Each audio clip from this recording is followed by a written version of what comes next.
Nation, welcome back to another Detroit.Sports.Alliance roundtable where we talk all things and only your Detroit Lions. Oh, we got a good show for y'all today, people. It is a good day. I am in a good mood. I am still going to give you some real today. However, I am in a very, very good mood. And as always, people, this is a family affair. So let us introduce the people of the family. Starting out with my first Padre up here in the building, Mr. Real from the Real Detroit Lions fans. What's going on, Real? Hey, what's going on, everybody? I'm excited to be here. It's a rare time when it's a Tuesday lately that I've been free. So I'm glad to be here and glad to be talking Lions after that win. Facts. Hashtag facts. And then we have up Mr. Andrew, the other half of that dynamic duo of the Real Detroit Lions fans. What's going on, Andrew? Not much, man. Looking forward to talking some Lions. What's going on? Yeah, Andrew had, I think he might have the question of the day. I love that question he came up with. And then we got the queen herself, while she out here saving the lives of beautiful animals and pets. Miss RachelMarieSports. What's going on, Queen?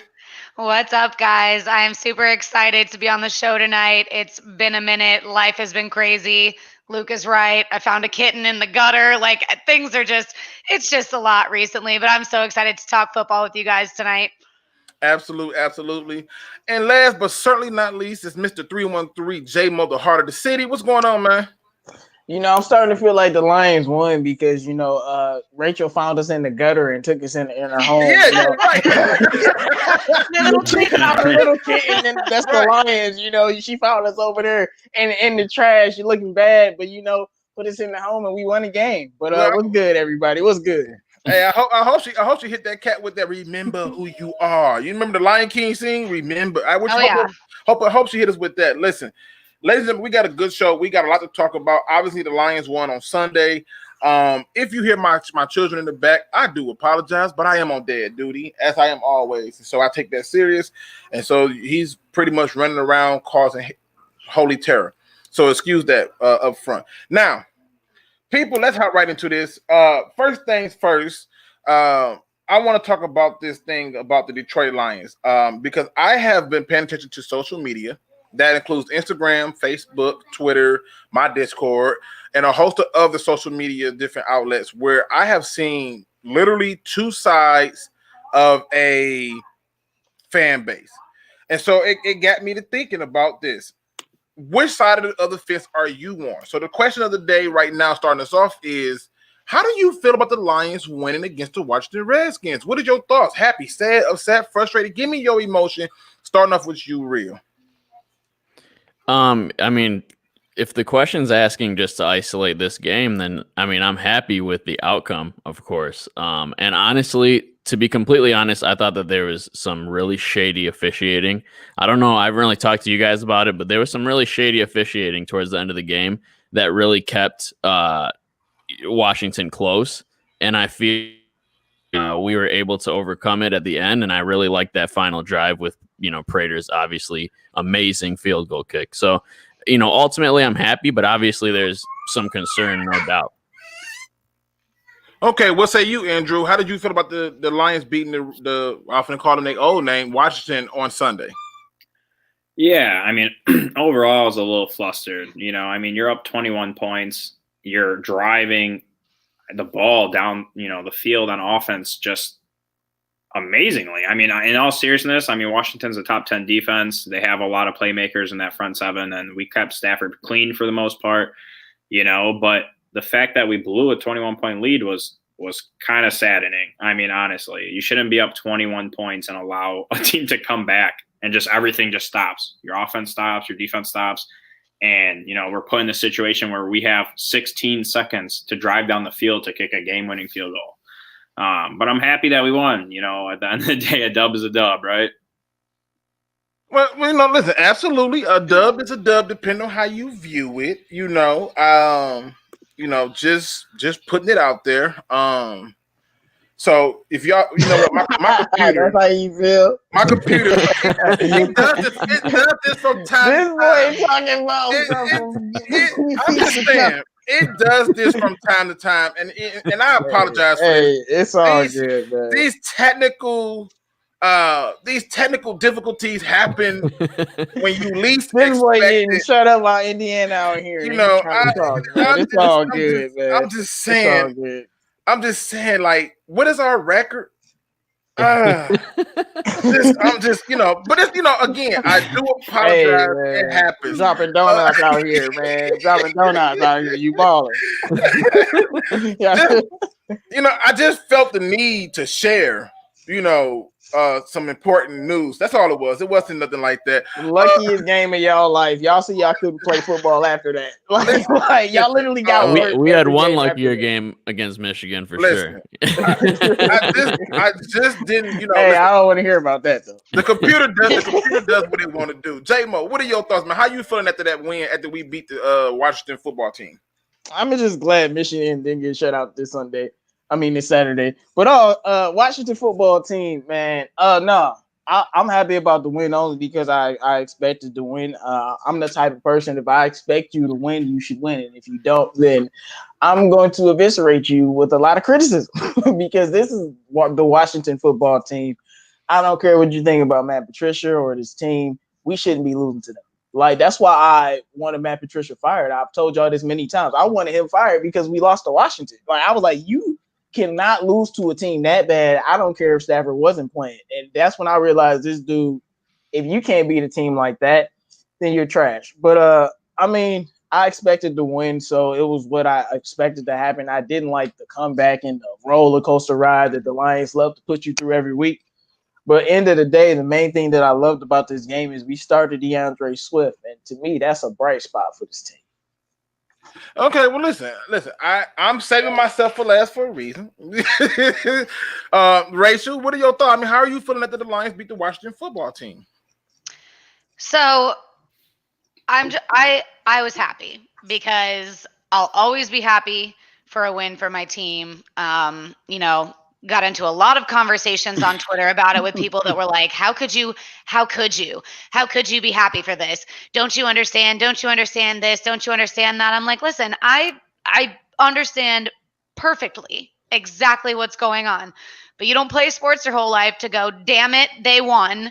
Like, that doesn't make any sense. So actually, Jeremy Reisman had a tweet earlier that pretty much encapsulates exactly how I feel about it too. He said, if we're talking long-term, there's absolutely no question that wins are quote-unquote bad.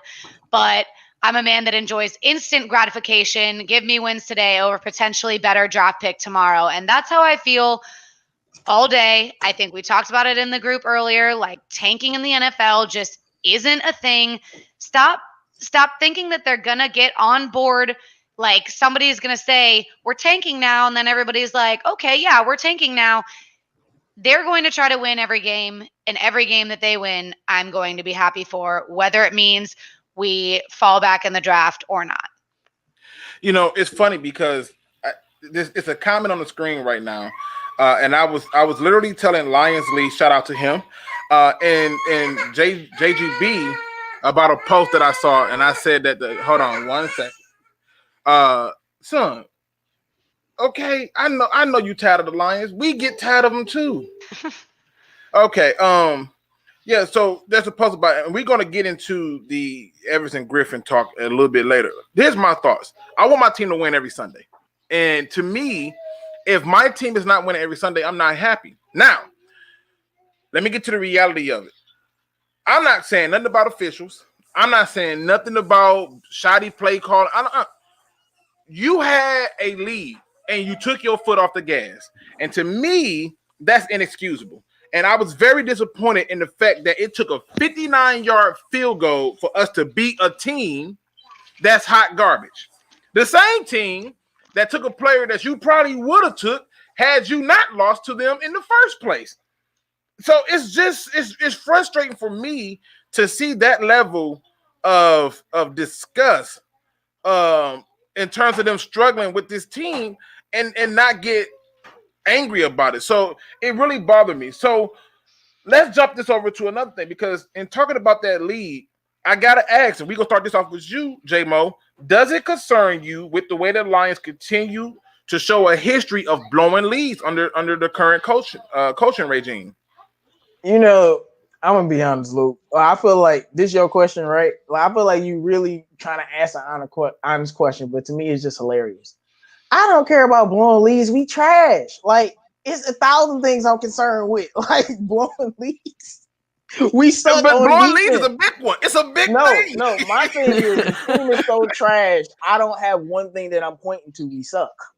That's the way I feel about it because, like, they blew a lead. That's something I've seen them do all year. I'm used to it by now. Like that to me, it's the consistency of being trash, and that's just a part of it. Our defense. I mean, man, I'm praying for them. Like, because I feel like the offense be trying so hard, special teams be trying so hard, and I don't know what's going on defense. So to me, the blowing the leads is the same thing I've been seeing, and it's why I want Matt Patricia fired, and I'm disappointed in this team. So it's not nothing new to me. Okay, I mean, okay. Listen, for me personally, I'm still concerned. Even as much as I want Patricia fired, I am still concerned because Daryl Bevel is not calling a good game. His play calling sucks. You know what? I'm gonna bounce this question and come back. Rachel, what's your thoughts? I mean, it's certainly mind-blowing that we see them continually lay off the pressure when they have a lead. I mean, like blitzing, we were blitzing in the first half. The pressure actually looked pretty good. And I'm looking back at my own tweets like, oh, here I am going, this pressure, oh my gosh, they're actually blitzing, you know, it's fun. It's actually making the defense look like they're doing a pretty good job. And then for them to take their foot off the gas, not only defensively, I mean, you see them kind of go back to playing man. You kind of see them go back to only sending 3. I think, of course, that's absolutely frustrating. I don't think there's another answer for this question in that regard. I mean, they need to figure it out, obviously, to this extent they haven't. But it's Bevel, too. I mean, he takes his foot off the gas offensively. He called a better game this past week in the first half. But damn, did he kill the offensive momentum with a lot of those play calls when they came back out in the second half. Like, things that are working, he just seems to move away from. And so we see that on both sides of the ball. That's absolutely frustrating. But, you know, I went back just to kind of look at stats on this too, because it feels like it's not just a this regime thing. But, you know, this regime has a lot of it. I did think it was interesting to see that of the Lions' 50 biggest blown leads, I was looking at a list, there were 5 double-digit blown leads in the 2015 season, resulting in losses, including that Dallas playoff game, and that was a great season. So I was like, that's insane that we blew double-digit leads in all of the losses, well, all but one of the losses that season as well. So it just kind of felt reminiscent of like something that's been happening for longer than even just right now. And that's what makes it so much more frustrating. Right. I mean, and again, it's one of the things that I look at and I'm like, yo, this is something that I noticed too, like you, that was happening before he got here. It's just that since he's been here, it's been way too consistent. like it is not like we're blowing leads to like really good teams. We're blowing leads to like bums, and that's what's bothering me the most. What are your thoughts on this? Blowing leads to everybody. It don't matter if you good or bad or medium. Blowing leads. Yeah, but I'm just saying, like if you go through his history, you just notice like, yo, why are we like we like blowing leads? And it's like, yo, and it's amazing to me. Like I'm also amazed at the fact that teams that we were better than have caught up and surpassed us, and that to me is another issue. But Andrew, what are your thoughts on this? I mean, what is your view on this team continued history of blowing leads? Dude, I mean, it's depressing. There's no other way around it. To me, what I think of when I see it, I'm watching the game, all I can think of is, wow, you're able to put a 14-point lead in the first quarter. Wow, you're able to go up 21 points by halftime. Wow, you're able to do – dude, if you're able to do that, why don't you freaking do that for 4 quarters instead of saying, well, we're up. Why don't we start sending 3 and dropping into coverage? Why don't we just start running the ball nonstop?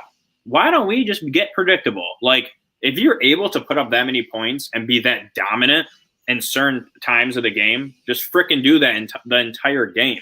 It's so frustrating. I've been saying this for years. If we were an aggressive offense and aggressive defense, we would be performing a lot better. The Buccaneers literally just kept piling on points last game against Carolina. They didn't stop when they had a 15-point lead, a 10-point lead, whatever it was. They literally were like, no, we're going to make you so mad and just crush your entire soul. That's literally what they did, and that's what dominant teams do. They don't let up. I've seen literally the Ravens, I'm pretty sure it was last year, it was like 40-0. 40 points to 0 points. They didn't have to do that. Nope. But you know what? Dominant teams do that. And that's the problem I have with this, is that we have the capability of doing that. We have playmakers to do that. And we get in those positions to follow through with it, and we stop and we change the game plan. And it pisses me off.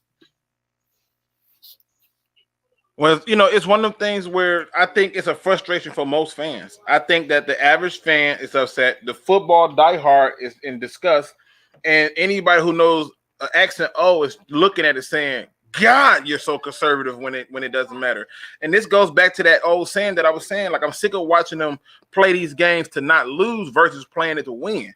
Once you up, you don't take your foot off the brake. I remember there was a story about a high school basketball team that scored like 100 or some points, and they basically told them if they score again, they were going to disqualify the team. And the coach was like, forget that, keep scoring. And people was like, oh, he's terrible. No, that's a hard lesson in this. You don't want to feel like this again, do something about it.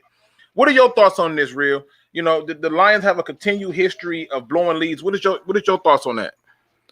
Yeah, I mean, I think everything that you guys said encapsulates all of my opinions as well. I think that being a Lions fan, we've suffered from this for a long time, you know, like Rachel has been saying. And I think it's just kind of something that we've gotten used to. And like Andrew was saying, with the play calling being conservative, like that's the problem with a lot of people that really believe in Stafford and believe that if Stafford had great coaching, that he'd be a Super Bowl winner. It's because we've seen, you know, Jim Bob Cooter and Joe Lombardi and now Bevel, like, having these very complacent and just relaxed play calling when it doesn't make sense. And then when you need, you know, the game winner and a game winning drive, you give it in Stafford's hands and he could just, you know, cut down the field like a knife, you know, a hot knife through butter. So like, it just doesn't make any sense. So yeah, I totally agree. I wish we were one of those teams like the Chiefs or like Tampa Bay or honestly, Arizona's doing it. It looks like, you know, the Seahawks are doing it, that just piles on the points. Like, you have the weapons to do it, go ahead and do it. And I feel like I just don't understand why Hawkinson's not being targeted more, or like why you take Swift out of the game and put Adrian Peterson in when Swift was doing so well at certain points. Yeah, I think that's an ongoing concern. It's been that way my entire time being a fan of the Lions. Yeah, I'm in agreement with you, but believe it or not, you brought us to our next segue, because this is the one bright spot that everybody enjoyed on Sunday, and that was that Lions rushing attack from one Mr. DeAndre Swift. So, you know, Miss Queen, we're gonna start this off with you. The Lions rushing has been really successful under Swift. Is that more of a offensive line thing or a Swift thing, or what do you think? Is it a combination? So I think the answer here has got to be both. I think Swift's vision, especially this past week, I mean, it was incredible, but I think the O-line is creating some absolutely beautiful holes for him as well. I mean, I'm actually so impressed often by the O-line's ability to run block, especially this past week, that I sort of want to give it 55% to the O-line and 45% to Swift, not to discredit him by any means, but the O-line's actually playing very well, and I really don't want to take that from them. So, I mean, round of applause for all of them. Absolutely. Like, don't get me wrong. I'm not taking anything away from anybody. I think it's a team thing, and what they're putting out there together, or what they were putting out there this past Sunday, it was pretty. Yeah, I think you can make the argument for both. I'm going to go a little bit opposite. It's definitely the offensive line. I am amazed. First of all, that D-line that they play on Washington is no slouch. There's a player on that team that every Lions fan, minus me, wanted in Chase Young, and he was basically null and void, which, again, that was to his issue, which I always had a problem with, his lack of effort. But they really did a good job of moving them, of getting them out the way, opening lanes up. Absolutely. And for the first time for the first time, I can say that I saw moments where it almost looked like the Dallas Cowboys, where Ezekiel Elliott would be getting like tackled at these 4 or 5 yards down the field. I was seeing a lot of those same things, and I thought that line did a very good job of giving them some space to work with. Wasn't too many times he had to cut it back. He just hit the hole and went full steam ahead, and that's a contribute to the offensive line. Real, what are your thoughts on this? I mean, do you think that this rushing attack getting better and showing improvement is more so because of Swift or the offensive line or something else, like a combination? Look, to me, it's definitely the offensive line, like you just said. I saw the penetration of the offensive line where the running back wasn't even getting hit. Yeah, like you said, until he's a couple yards down the field at least. And that just boosts everything. And then finally you rattle off a couple big runs, and that's huge. So, Swift played great.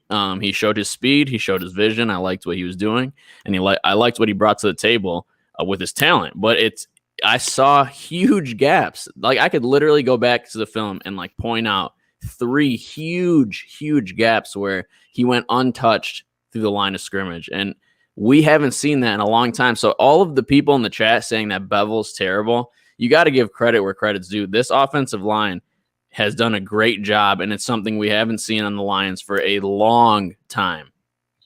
Yeah, that goes to that offensive line coach.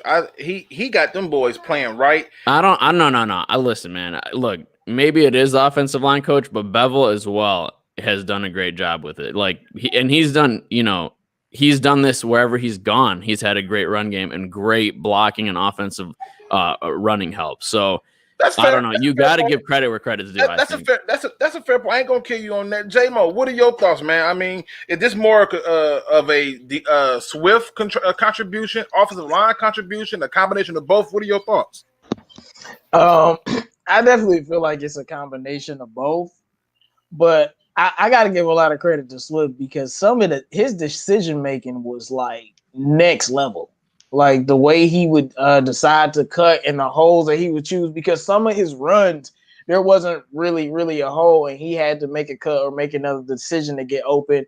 Then he had those outside runs, and then out of the backfield, I mean, he was a nightmare. On that touchdown, I didn't even know Swift could run routes that good because that was the first time. I mean, he had my man's like backpedaling and doing the moonwalk. John Bostic, an ex-Lion who was trash. I didn't know he was on that team. But it's just funny. I'm like, oh yeah, they got John Bostic, really? But that's just another conversation. But I think Swift, his burst, and his speed, and his explosion is just something special. His power, I mean, he was literally hitting people and going through 2 people and getting more yards. But Swift is definitely, he showed that he could be a dominant football player, and all we got to do is give him the touches because we see AP. I mean, he ran well behind that line too. With the few little carries that he had. So we've seen the offensive line block well for Adrian Peterson or other people, but we haven't seen a dominant performance from a running back that's going to win us the game. And I definitely feel like Swift had a huge impact. It's funny. I'm gonna address this question in a minute, but it's funny because it's one thing that irritates me the most about DeAndre Swift, and I'm noticing it too often. And one of them, he realized it and said it's my fault. If he just keeps running, why does he keep this stuff? It was somebody explaining to me what's this damn stop and go thing he be trying to do. Just run past them. I don't get it. Right. Take the shot. I mean, take the chance at least because, yeah, I know what you're saying. I saw it a couple times. I think he was just surprised that with the momentum that he actually had and he was out there that he's like, oh, shit, I wasn't even planning on being over here. Right, but it was so crazy. Like the dude had a horrible angle on him, and I'm like, you cut yourself. It is not just him. The deep pass to Quentin Cephas. Just keep running. What are y'all stopping for? just keep running. So it's weird. Andrew, what are your thoughts, man? I mean, do you think that this success of the run game is this a DeAndre Swift thing? Is this more of a offensive line thing? A combination? What are your thoughts? Yeah, I mean, obviously, no running back is getting anywhere without their offensive line, so it's a combination. But what I saw from Swift definitely was that more of it is going towards him, because if you watch how he played last last game. He literally was hurdling people. He was spinning on tackles. I'm pretty sure he had the most broken tackles out of all the players this week. I mean, that touchdown he had, he literally trucked the dude, completely obliterated him, and then broke through another tackle for the touchdown. You know, he's hurling people. His spin move is filthy. He is shifty. I mean, in all seriousness, every time he either juked or had a spin move, I'm like, oh, he's about to get an extra 4 yards. You know, I mean, the guy is phenomenal, but you have to give it to the offensive line too, because they were opening up holes. You know, they were getting their assignments done. Another reason why I'm leaning more towards Swift here is because Carrion and AP are also getting touches here and there, but they're not breaking it like he is, you know? And so I just got to give the man some credit. You know, it's funny you brought up the whole thing about the trucking. And one of the things that I always pay attention to the details. The only reason he ran that defender over because he stopped his feet and waited for the contact to come to him. You know who else do that on the Detroit Lions? Deron Hartman. And it irritates me. I mean, you're right about what the defender did, but it wouldn't have mattered. He would have ran through him anyway, bro. He probably would have. It would have been worse. The defender didn't help himself. He literally stopped. And he was scared. That's what it was. He was like, man, I don't want to take this hit. Like, that's what he said. Kasem Lyon says, why do we struggle to get a pass rush? Is this a scheme or player issue? If you take 100% and you break it up, 60% of it, I would say, is the scheme, and 40% is the player. When you look at the New England Patriots way, New England generally don't have a lot of high-end pass rushing, sack leading people a lot of times. A lot of times it's a collective cause, and I think that's scheme. But then you got to look at the players, and some of the players are just $1 late and a day short. And at the end of the day, you know, I'm going to go with the idea of scheme. Now, this great question we finna talk about right now is complimentaries of one Mr. Andrew. I saw this and I said this is going to get some people upset, and hopefully we can keep it clean. But J-Mo. Good luck. Andrew with the hate. And we're going to start it off with you, Andrew. If the Lions continue to utilize Swift in the run and incorporate Hockenson more, do we really need Kenny Golladay? Yeah. So obviously, you know, this isn't going to be a liked response, but for me, what I am seeing is that you incorporate DeAndre Swift more, you make him the workhorse running back, you target your top tier tight end, and then you trickle in people like Marvin Hall, Marvin Jones, etc., and you have a good offense that can drive down the field. Given this is obviously dependent on the scheme and play calling, but most running backs, and this is literally historically proven, within their first 4 to 6 years are when they are the most effective in their career, okay? So you don't need to slowly ease in DeAndre Swift. You need to wear him down, okay? You can't just be giving this guy 10 touches a game, 15 touches a game. Christian McCaffrey is getting like 30 freaking touches a game. Dalvin Cook, all these guys. Why? Because they're a beast, and you need to give your top playmaker the ball. Okay, so we need to be doing that and then incorporating Hockenson and the rest, like I said. Okay, you saw what we did in the first half. We were able to put up points, and that was against a very dominant defense. Okay, I don't care what the record is. Their defense was statistically in the top 10. Most of them were top 5 in every single category: points against, yards, rushing, like literally everything. Okay, and we destroyed them in the first half, and that was with aggressive play calling. Okay. We've seen it. I think, yeah, Golladay would help it, but if you change your scheme to fit it around your star running back, like Carolina does, you know, like the Vikings do, like all of these teams do, you can be a more efficient, more, you know, overall rounded team. You know, you see it with the Titans. All these teams that incorporate their star running back are very good teams, you know, so – yeah, I mean, I think we can get by without Golladay. Listen, I'm impressed. I thought J-Mo was finna go into the building, but you up next, J-Mo. I mean, if the Lions continue to utilize Swift and incorporate T.J. Hockenson more, do we really still need Kenny Golladay? Andrew, my brother. Oh, Jesus. This man said, no, I knew it was going down the rabbit hole when he was like, yeah, I want to just take Swift and just grind him up and chew him up and spit him out so we can destroy his career early. That's when I was like, oh, man. Oh, look, I want Swift to get carries, but I don't want him to get as many carries as Christian McCaffrey. That's why Christian McCaffrey is injured now. It needs to be like 20 carries a game. But regardless of that, when it comes to teams with these dominant running backs, most of them do have a dominant receiver that help balance everything out. From the Saints, you brought up the Titans, they have AJ Brown. It's a lot of these teams. You know, I don't want to give a guy like Clyde Edwards-Helaire 30 touches and just say, you know, we don't need Tyreek, we don't need Kelsey. What? If you have Kenny Golladay on top of all of this, because Hockenson isn't always going to, in our offense at least, he isn't always going to be the main factor. When you add in Kenny Golladay, that just makes everything great. You don't have Cephas, struggling to track balls, and you don't even have some of the inconsistency in the offense. I can't wait to see Kenny Golladay when Swift is having a good game and he's just getting single coverage all day because it's people in the box. I think we've seen them work pretty well together, and we've won games with it. So all of a sudden, just because we can win a game without Golladay, don't mean that we don't need him on the field. And I mean, that was Washington. Like, come on, like that's who it was. So when I'm looking at it from that perspective, you have to have all of your horses. All of these teams have a dominant running back and a dominant receiver, and they win games with it.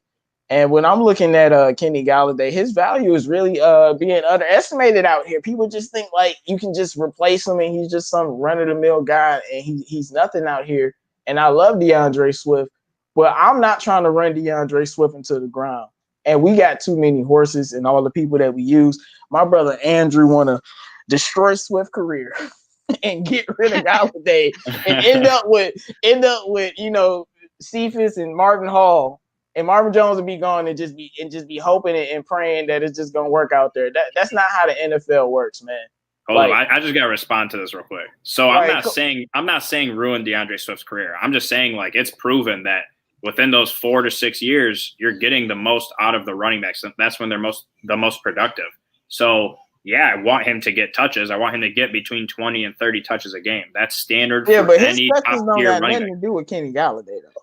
Like, he's going to get those touches. He was supposed to be getting those touches at the beginning of the season, but we know what our coaching staff did, though. So that's not going to affect anything. Like, it's just going to make the team better. You won't see that inconsistency in the offense, because I'm telling you, when there's people in the box and Kenny Golladay getting single coverage, that's going to be a nightmare for teams. I mean, listen, I think y'all both got good points, to be realistic. I mean, but my overall view is no, we don't need Kenny Golladay. And my reasoning for it is if you're using the tight end and you're running the ball, which means that you're essentially doing what the New England Patriots have always done, playing a short game and controlling the clock and forcing you to have all the pressure on you, you can draft any receiver. You don't have to go out and sign a big-name receiver and stuff like that.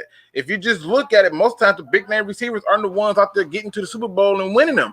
And so to me, you just need a collective group of people who can catch the damn ball. Does it help to have a good receiver? Yeah, I mean, sure. But if you're telling me that we're going to be a run-first team that's a run first and to the tight end second and receivers third, why would I need to pay a guy $25, $30 million? Yeah, but that's not what we're telling you, man. Y'all being disrespectful. That's not the type of team that we are. And we'll never be that way. Right, but the question was, if they continue to utilize Swift and target TJ Moore, do we really need him? And so if that happens and they're winning and they're having success with it, why do you need that receiver? Like, I'm just being honest. You don't. So, no, yes, you do. Why? Because against the top teams, Swift and TJ Hockenson isn't always going to have that great dominant game. Just using people more isn't always going to yield the results that people think it is, man. Because Swift isn't always going to have that breakout game. So you definitely need Kenny Golladay to take the top off the defense. Well, listen, y'all being mad disrespectful out here, man. The only thing is the only problem is this with your statement. You said you definitely need that receiver to take the top off the defense, but you and I both know that we have a high percentage of contested catches because they're not taking the top off of the defense. So Kenny is a great D-ball receiver. No, listen. I'm just pointing out. Like, so what are you talking about? What you talking about? Listen. Kenny takes the top off the defense with the deep ball. What are you talking about? No, he's not. Yes, he is. J-Mo, what he's referring to is taking the top off is like a Tyreek Hill type situation where you're getting up in the range. Randy Moss, you can take the top off, but you can take the top off the defense in the same way as long as you getting the deep ball route. It don't always have to be Kenny Golladay. Listen, like Kenny Golladay got maybe 2 or 3 clips of his whole career where he just wide open, and it's because somebody blew a coverage assignment. He didn't just take and it'd be a 50-yard catch.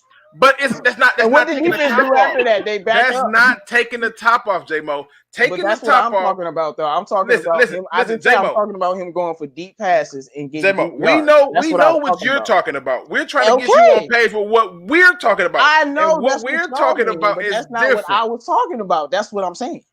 I know what y'all mean, but that's not what I was talking about, which why I changed it. He got too many contested catches. And the guy still is a great deep ball receiver, so that's what I meant. We still need him going deep. But he is not. Listen, what he listen. If you want to say he's a deep ball catcher, he's been a deep threat for his whole career. Oh my sweet! This man led the league in yards per catch. What are you talking about? That's not because he. Okay, J-Mo, hear me out. Hear me out, J-Mo, hear me out, bro. Hear me out. A person who takes the top off means that I'm not talking about. I just told you I changed it to him getting deep passes and being a let's go with deep. Let's go with deep threat. I'll take your verbiage. He's not even a deep threat. He's a good possession receiver who can win some jump balls. That's what he is. He ain't listen. Who is he out? Who he burning? Who he burning? Well, let's see. Kenny Golladay last 2 games, 19 yards a catch, 26 yards a catch, but he not a deep threat. What? The 40-yard bomb that Stafford threw against Arizona, he was just, that wasn't 40 yards. What are you talking about? Lee Bender, worst in separation, great in 50-50 ball catches. Exactly. This ain't no guy. He's not the worst in separation on the team, actually. So that's not true.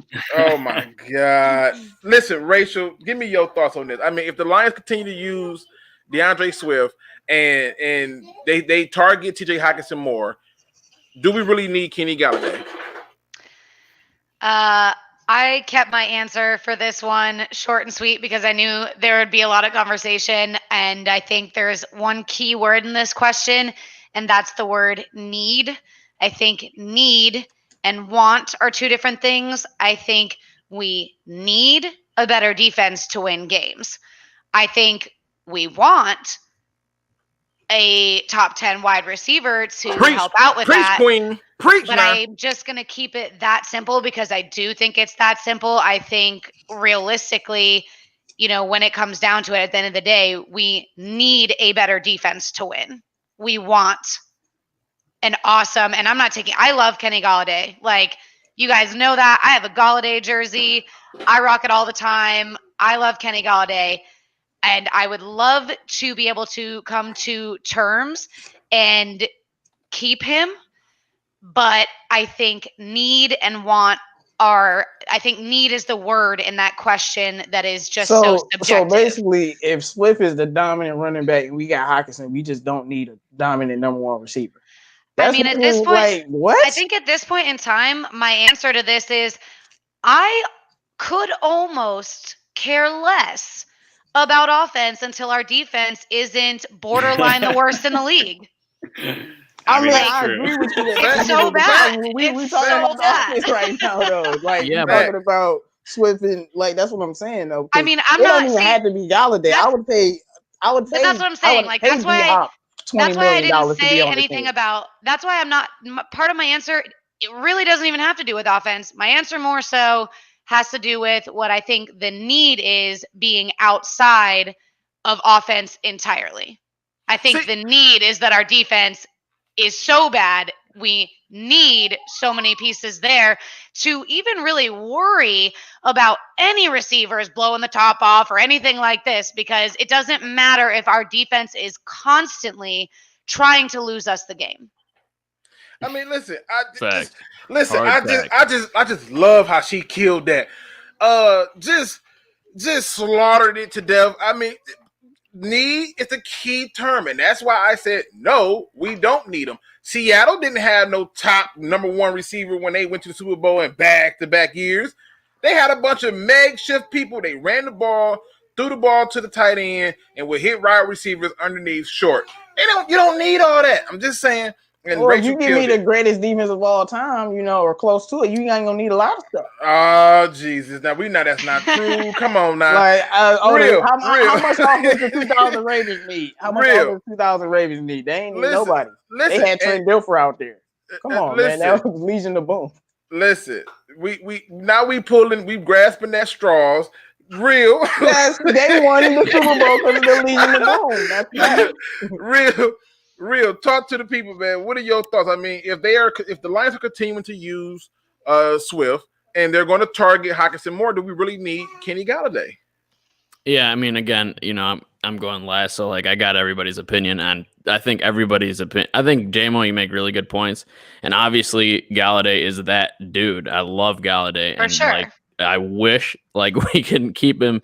I wish this wasn't a hard cap league, but I always bring it back to money, and because it's a hard cap league, and like Rachel just eloquently stated, our defense is where the money is needed, and $100 million to Golladay, it just doesn't cut it. And when you have drafted a guy like Hockenson, and he's performed the way he does, why not target him more? So are you going to pay Swift or Hockenson $100 million, or are we letting them go too? No, you don't have to worry about Swift for a long time. They don't get paid that much. You don't get paid that much money. You don't get by in this league without. They don't get paid that much money. And I definitely wouldn't pay Swift the money. I would definitely, out of the two, I'd pick Hockenson for sure. Exactly. Yeah, but Hawkinson's not going to make $100 million. Hold on. Wait. Let's stop. Hawkinson's not going to cost $100 million. That's a problem. That's why Jimmy Graham wanted to be designated as a receiver, because he wanted more money, because he was getting more tight ends than most receivers. But he was a tight end, so he got tight end money. That's what we're going to give Hockenson. We're not going to give him $100 million. Exactly. And the reality of it is this. We've already done this $100 million receiver thing. We wasn't getting too many wins with that approach. We wasn't. Everybody was talking about Stafford contract. The contract that was killing us was Calvin Johnson's. And when Calvin retired, it was a blessing in disguise, a prayer and an answer from God himself. And you couldn't do nothing but be excited if you understood what getting that contract off the books meant. At the end of the day, $100 million receivers ain't getting you nowhere like that. A collective receiving group is more. We need a defense. That's just no way of arguing around that. And that's my man Haters House say, we can draft another good receiver. I'm just putting it out there, people. Now, let me go ahead and spear line this. Even my son getting excited about this reality.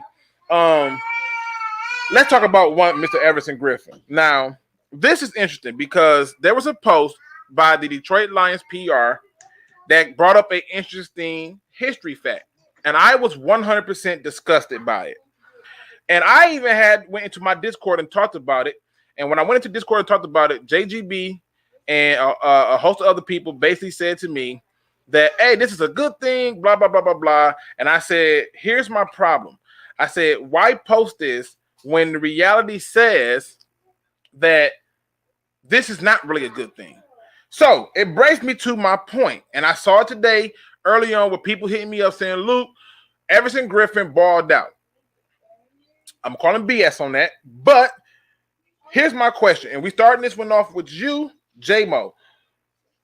What are your thoughts on Everon Griffin at the two games? Especially after that last game, I think he's been solid. I think the first game he was in his head too much. This man was talking smack like the Mike Zimmer was talking about his mama or something. So clearly he was in his head. But the moment he wasn't playing them, he created a lot of pressure, and he got to the quarterback. So he made a couple plays. So he definitely looked good out there. Okay. What are your thoughts on that, Real? What are your thoughts on Everon Griffin at the 2 games?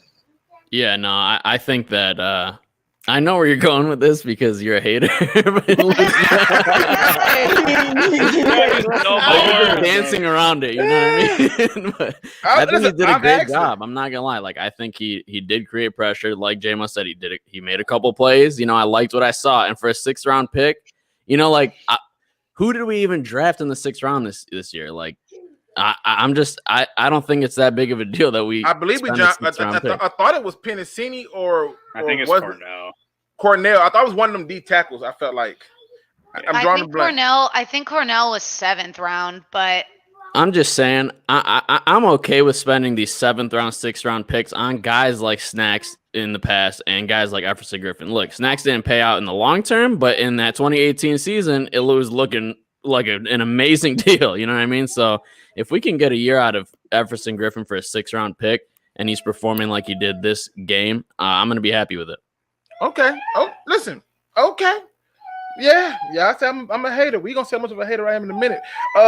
Andrew, what are your thoughts on Everon Griffin at the 2 games? Bro. I mean, I'm 100% with Real on this one. All right. You invested literally the bare minimum to get someone that's going to impact your team. The whole point of bringing people in is that they're going to get playing time and you want them to be productive. This man threw Jamie Collins' silly ass to the ground to lay a hit on Alex Smith. All right. That's how determined he is to get pressure, to hit the quarterback, to disrupt the game. Okay. He had 5 pressures. He had a sack. The guy was all over the place. Okay. I know you're going to say, well, he looked a little slow, blah, blah, blah. Bro, I don't care if you're slow, if you're still doing your job. Okay.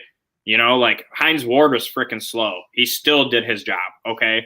So you invested the bare minimum in money, in draft capital, and you got someone that's going to be productive. Okay. When have we had 2 DNs that are going to get pressure? Okay. Alex Smith didn't look that comfortable in the pocket when we're actually scheming correctly, you know, so I'm happy with it. Shit. I mean, this guy can be a big playmaker and it's only his 2nd game. You know, you don't just go to a new team and ball out from day one. You know, even Khalil Mack, he got traded. He had a whole off season to get ready. This man came into our team and got plugged in, and it only took him 1 game to start cooking. Okay, so I'm excited to see where he can, you know, end up by the end of the season. JGB, I know you listening. I told you this was gonna happen. I told you this was going to happen. Okay, Miss Queen, what are your thoughts on Everon Griffin after 2 games? I think the first game, you know, was kind of lackluster, but I didn't really expect too much from it, being that it was his very first game here. The second game, I saw what I feel like is more of his natural playing style kind of coming out, reaching a little bit of a comfortability. There was a couple of plays where I looked at him and I was like, okay, he's angry. And he was getting pressure for sure. You know, of course, a lot of people in the chat right now, and probably you, Luke, are going to say, oh, it sucks to talk about 5 quarterback hits being him having tied our franchise record in 1 game with those 5 quarterback hits. But I mean, that's not to say that he's not doing a good job. It's just to say we haven't really had a lot of people putting that much pressure on in franchise history. And I think more pressure that we see from him, and obviously Romeo Okwara, I mean, he's been balling out whenever we can get Trey Flowers back, is 100,000% going to be better than what we had without him. So I literally will not be mad at improvement, no matter how small it may be. If it's improvement, it was necessary. Rachel, don't make me feel bad about what I'm about to say, okay? Don't give me the increment improvement thing. Don't do that. But I'm going to say it. Starting off with buffed up. Mediocrity celebrated on the Lions. Yep, that's exactly what this is. Let's go to the next comment. He had a few good moments and a few bad in this last game. He wasn't amazing. Yep, that's exactly what this is. We are out here tossing it up and turning it up simply because a man. Whoa. Who's tossing anything up? You asked the damn question, and we just answered the question. Listen. Nobody's turning up like, I can't believe we got EG up in the building. What are you talking about, man? But they did. If you go back and you look at when the trade happened, hold on, wait, y'all. Listen, I didn't say nothing when y'all was talking. I didn't say nothing when y'all was talking because I was gonna get this out. When he first came here, all people kept saying is, we about to be this, we about to be that. He finna come do this, he finna come do that. And I was like, this is a dumb trade. It's a waste of draft capital. We need all the capital we can get.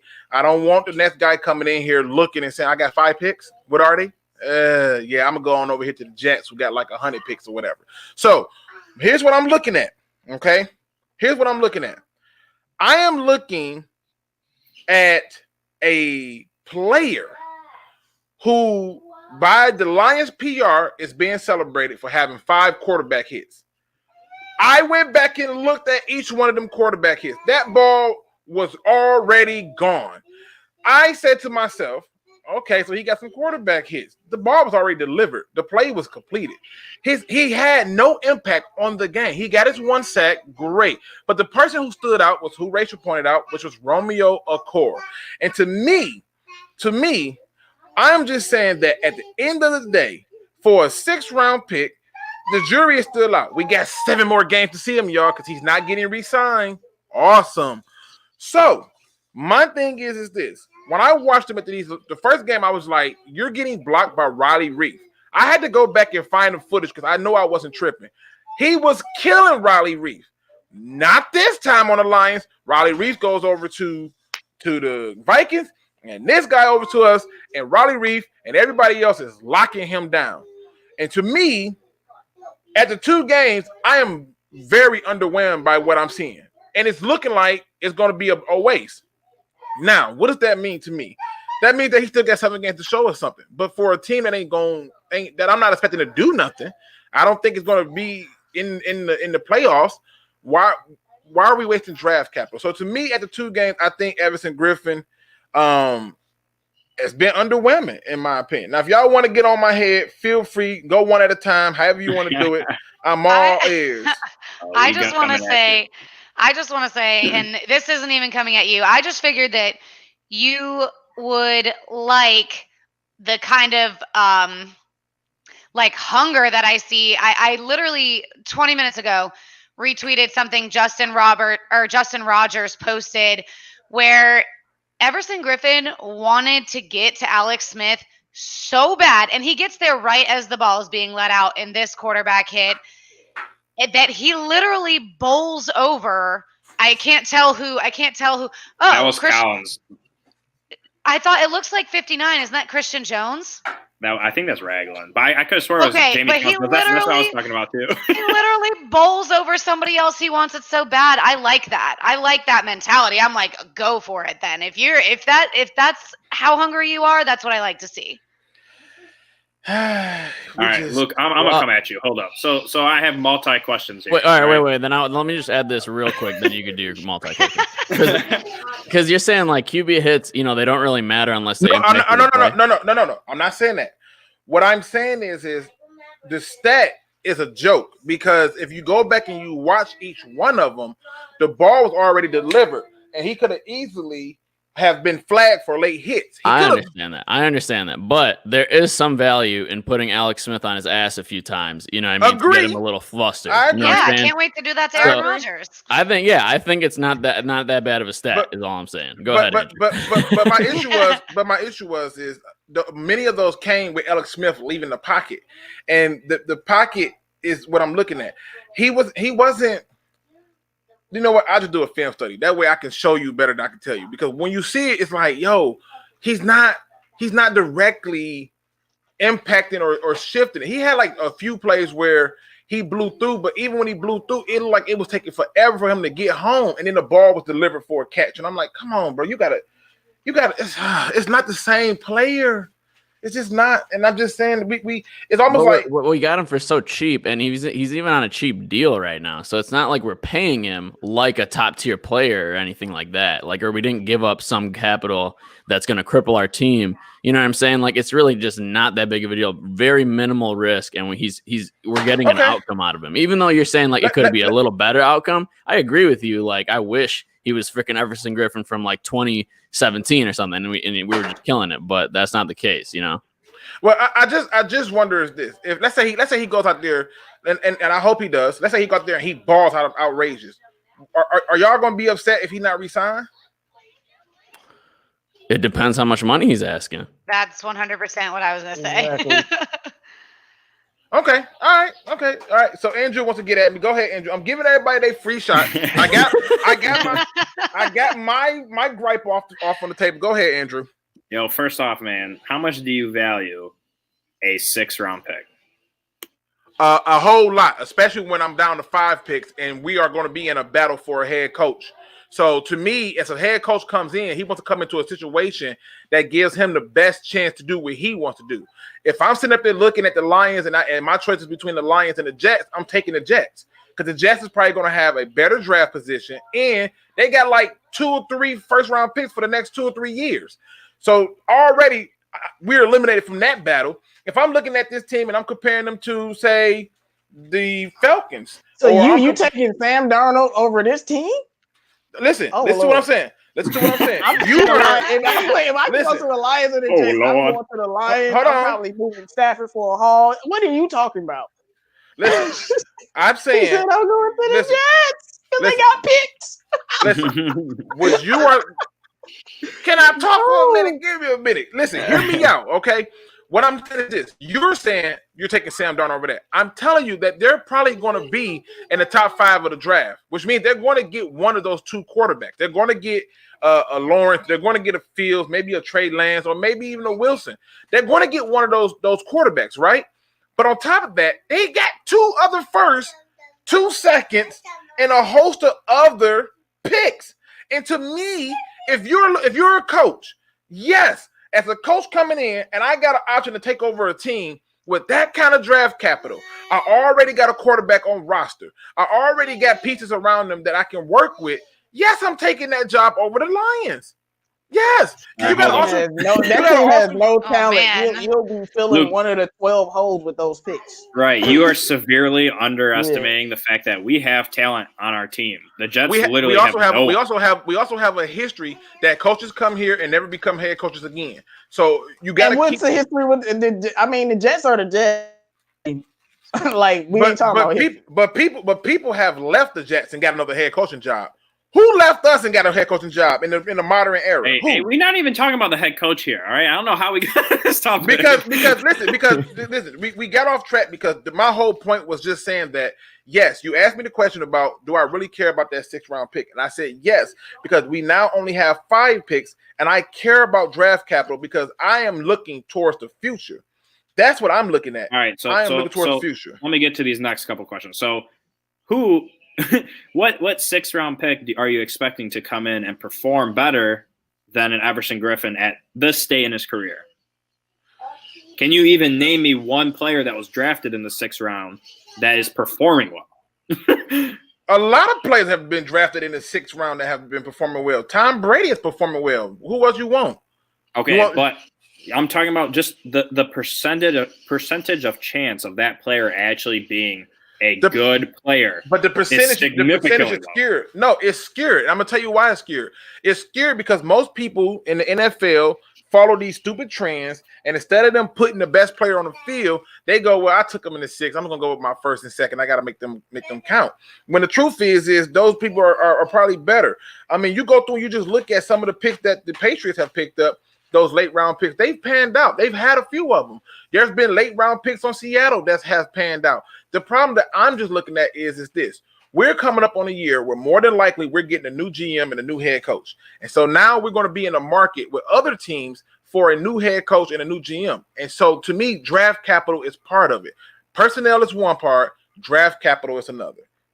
That's all I'm saying. All right, that's fine, but you also do realize that we had 2 5th-round picks this year, and we got rid of one before the season started. So yeah, but that right there was a strategic move that backfired on them. What they plan was this: they was trying to hire him on the practice squad, and they were going to try to protect him, but the Eagles came through and said, we're going to add you to the roster. And his agent was like, well, we're going over there. We're not staying on no practice squad when we got a roster spot. And that's why we lost that 5th-round pick. They did the same thing in a few previous years where they put people on the practice squad. Nobody touched them outside of Brad Collier. They snatched him up in a heartbeat too. So certain people have been stolen from us. We had what's the receiver that everybody loved that's over in Atlanta? Prowl. We had him. Another player that people love, and we tried to have him on the practice squad, and he got snatched up. It happens. It's just a part of the game. That's all I'm pointing out there. All right, so the next part is the financial aspect of it. His base salary is $3 million with the potential to hit 6. So if he's performing well, yeah, he's going to hit 6. But why are you mad that we are investing basically $3 million into a player that is actually producing?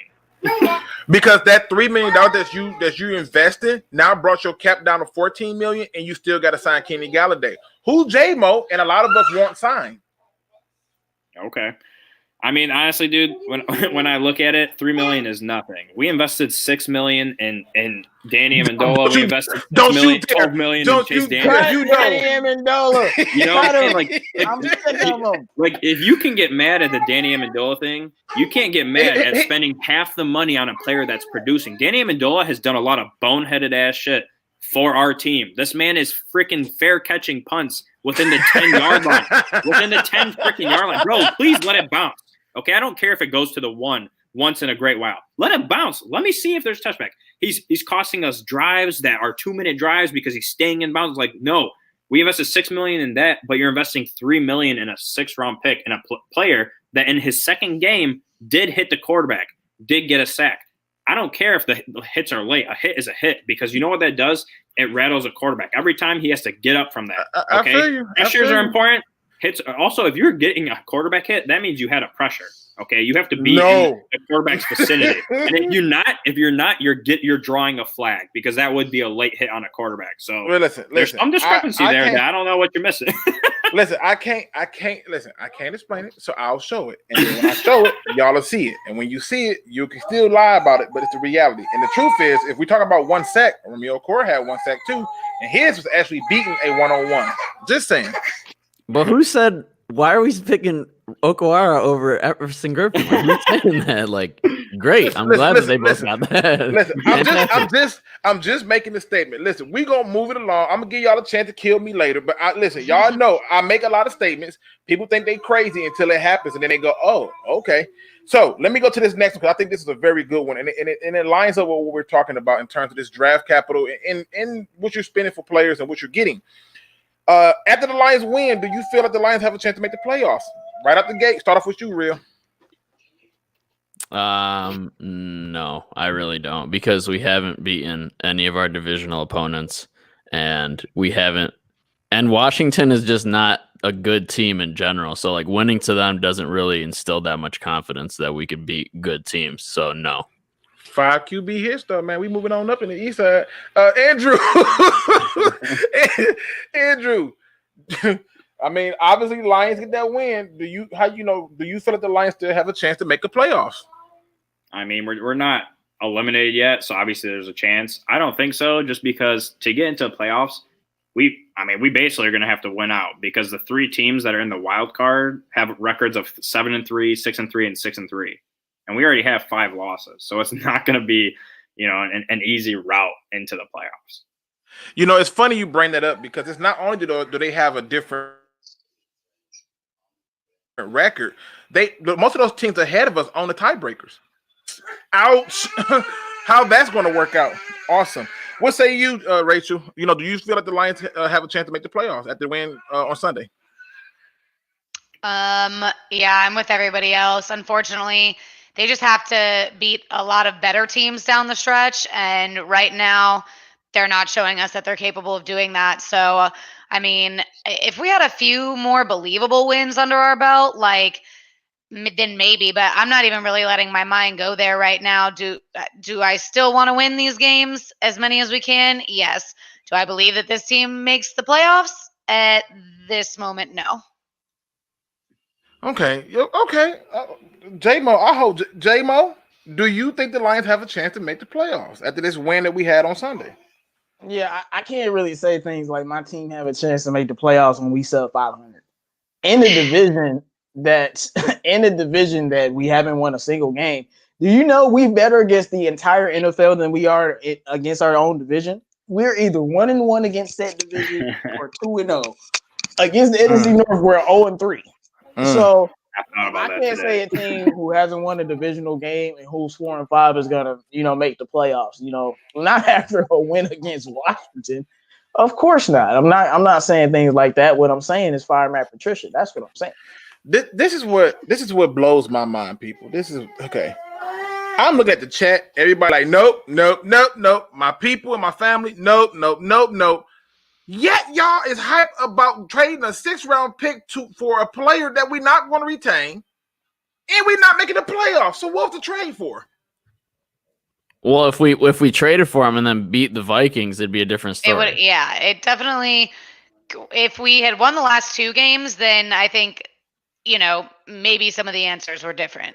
I mean, but if Bruce Banner don't get mad, he's not the Incredible Hulk. Who cares? We're saying during that time we were excited because we didn't know if we could beat the Vikings or not. Now, it is what it is. We have Everon Griffin. Do you like the deal or not?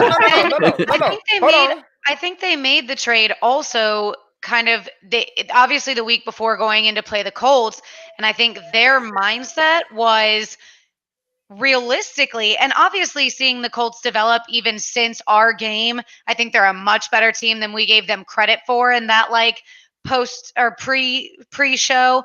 But at the time, I think they thought we had a realistic chance to take the Colts, Vikings, and Washington game, and that's where their mindset was. But they were going to put the effort into it because at that point, they were coming off of a win and thinking, now's the time. And you do it now, or you have nothing, or you don't even have the guy with the 5 quarterback hits. I feel like the fact that Trey Flowers got put on IR, this was at least a good move just to get snaps because we already don't have a pass rush, but with Trey Flowers on IR, we still have Okora, but we don't have anyone else. So it's not just a one type of thing, linear move. Well, listen, I totally get it. My point is supported by the fact that y'all don't believe we're going to the playoffs. I didn't believe we was going to the playoffs. Why are we giving up draft capital? Just saying. But anyway, we all agree with that now. Now that we've seen that we lost 2 games, everybody agrees with that. Like nobody's saying that that's not true. Everybody agrees with that. I don't agree with that. Dude, I will never get mad for giving up a 6th-round pick and $3 million.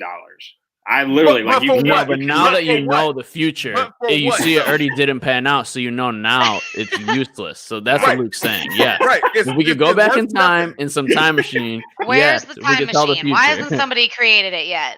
Yeah. Listen, this is a serious question because I saw this up in the chat earlier, and it was already on our list for questions. How concerned are you about Matthew Stafford's latest injury? The word is he has a torn ligament in his throwing hand. So starting this off with you, J-Mo. What you about this latest injury?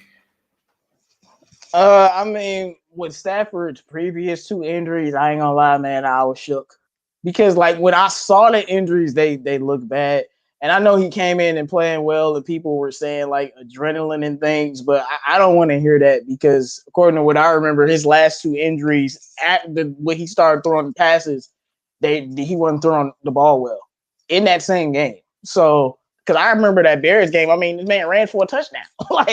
That's how you know his hand wasn't doing well. But in this game, he was still throwing dimes out there. And I'm just listening to what Stafford is saying about it. And I know he's had hand injuries. And the way that he's reacting to it, I feel a little bit better. I obviously can't really have any serious thoughts until I see him play on Sunday. But the way that he's acting about it, I think they can just tape it up and he can still be able to throw the football. Okay. Very well. Andrew, what are your thoughts? How concerned are you with the latest injury of Stafford? The torn ligament in the throwing hand. Yeah, I mean, honestly, like, it's nice to see Stafford not worry about it, but at the same time, I know how important a thumb is for a quarterback. Okay, that's one of the two most important fingers on his throwing hand. Okay, Good point. So for me, I'm very concerned because the exact same crap happened when we were about to potentially win the division a couple of years ago, and we lost all 3 games. You know, his thumb was messed up. He couldn't throw the ball. We saw he could not throw the ball those couple games. And that injury could be worse. It could be about the same. But for me, I'm looking at it and I'm just like, man, this is not good because it's not a complete tear. It's a partial tear, which means it's going to be nagging. It's going to be annoying. So unless somehow, some way the wrap actually helps him, it's going to have his throwing power, everything off. Everything's going to be off. And that's going to mess with chemistry in the offense. So I'm concerned about it.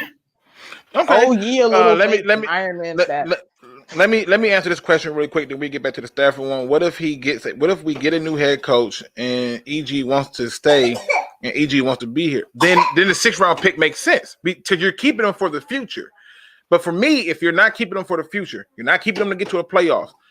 As Crimson Shadow said, you're only keeping them to try to save your job and appease fan base, and that to me is not what I want to see. Real, what are your thoughts? I mean, like, how are you feeling? Are you concerned with Stafford's latest injury to his throwing hand? Well, just to reiterate, like, they got EG with the intention for a playoff push, and then they didn't get that. So when they traded for him, there was the intention for a playoff push this year. So I'm just gonna say that because no, that's fair. Yeah. That's fair. But you actually had to believe that they had a chance. That's the problem. I never believed that they had a chance, given where their position was when the trade was happening. They was already at like 11 when the trade happened. And that's even if they added an extra team with 18 making it to the playoff, we were still at 11. Now you got to go through tiebreakers, and we still weren't going to do much. So I'm just saying. Yeah, no, I agree with you there. I do. Okay, so, but with Stafford, yes, I'm definitely concerned. Anytime, your quarterback's throwing hand is, I don't care if he has a splinter, I'm concerned. You know what I mean? I'm really concerned. And like, yeah, it could tear more, or it could be nagging, like Andrew said, or, it could just, yeah, he could re-aggravate it by playing through it. So of course I'm concerned. Okay. Rachel, are you concerned with Stafford's latest injury? I'm somewhere in the middle. I think kind of just like Real said, the major concern is that he injures it further. That would be my biggest concern. But I mean, on the back end, Stafford is one of the toughest quarterbacks, honestly, to ever do it. And if he doesn't injure his hand further, I guess my second concern is the accuracy, but I still think he wants to be out there so badly.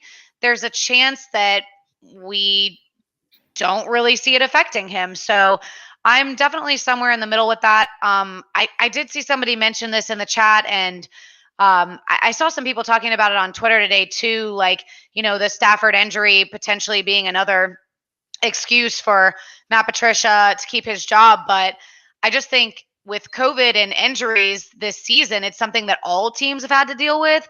And I don't think that will be an excuse for them to stick around by any means. I just wanted to throw that in there too. Yeah, I think their goose is cooked. Or in this case, their turkey. So it's coming up, so get ready for it. I got a question for y'all. Have any of you had ligament damage before? I have, and I was just going to say that. I want to add something. So like I've had ligament damage to my knee, and it's not about pain. It's about the physiology of it, and it's the ability to use that area. So like, you never know when it's going to give out. You never know when it's going to just pull on it or something like that. And so for a quarterback, if you don't know when your thumb's going to get out, you could fumble the ball. You could throw awful passes. So it's not, I know a lot of people, they think injury, they think pain, but I'm thinking of it purely from an anatomical standpoint, and it's not necessarily going to be the pain. Like he is tough as shit. I mean, Stafford is a baller, he's as tough as any of them go, but it's his ability to use his thumb, that I'm thinking about, because when I had my knee injury and I literally messed up all the ligaments in my knee, I would walk fine. Then all of a sudden my knee would completely buckle and I felt like I'd fall to the floor, and it was nothing. I didn't feel it coming. It just kind of happened, So when I think of his thumb, I'm thinking of the same thing. Like, he's not going to really feel it happen or anything like that. It's just but something that can go wrong. Didn't he have a similar injury in 2011 though, where it was ligament damage in his hand, and he recovered from it? That's all I'm gonna say. Yeah, I mean, he did recover, but we also have to look back at the time where we made it to the playoffs, and I believe that's what you're talking about. And they had him throw the ball 45 times. This team will still have a guy with a ligament tear in his thumb, which is the thing that's used for grip, is your thumb. And if that thing, like he's pointing out, decide to do it, like have any type of aggravation or whatever, it's a problem. And one of the problems that you can see is you might see him fumbling the ball more. You might see him not, being able to get enough velocity on the ball because he can't really grip it the way he wants to. And then on top of that, you got to keep it into a perspective where you got to understand the body is like a beautiful car. Everything needs to work in unison, or it's going to be a hot mess in a few days or two.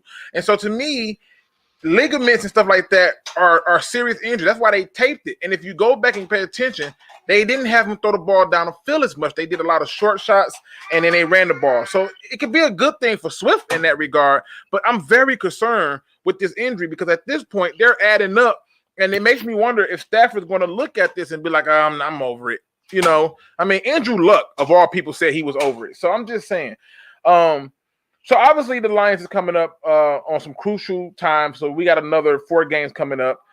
Those 4 games are against the Panthers, the Texans, the Bears, and who am I forgetting that quick?